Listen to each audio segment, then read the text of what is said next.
સુરતમાં સોશિયલ મીડિયામાં ફેમસ થવા લોકો અવનવા ગતકડા કરે છે, ત્યારે કારના બોનટ પર બેસી પોલીસની પ્લેટ સાથે રીલ્સ બનાવનારને વરાછા પોલીસે ઝડપી પાડ્યો।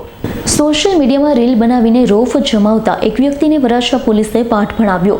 ફરી એકવાર સોશિયલ મીડિયામાં રીલ્સ બનાવવાનો એક યુવાનને ભારે પડ્યું। સુરત શહેરમાં અવારનવાર આવા લોકો વિડીયો બનાવી વાયરલ કરતા હોય છે, ત્યારે સાગર હિરપરા નામનો વ્યક્તિ સોશિયલ મીડિયામાં વિડીયો બનાવી વાયરલ કર્યો છે।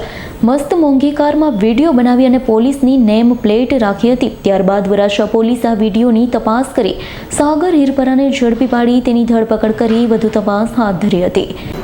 ઇન્સ્ટાગ્રામમાં ફોલોવર્સ વધારવા જે મેં એડિટિંગ કરીને રીલ મૂકી હતી અને મને કાયદાનું કોઈ જ્ઞાન નહોતું, જેથી કરીને હું માફી માંગુ છું અને આજ પછી કોઈ દી મૂકીશ નહીં અને તમે કોઈ પણ મૂકતા નહીં। Bureau report S9 news Surat. અમારી તમામ માહિતીથી અપડેટ રહેવા માટે જોડાયેલા રહો S9 ન્યૂઝ સાથે।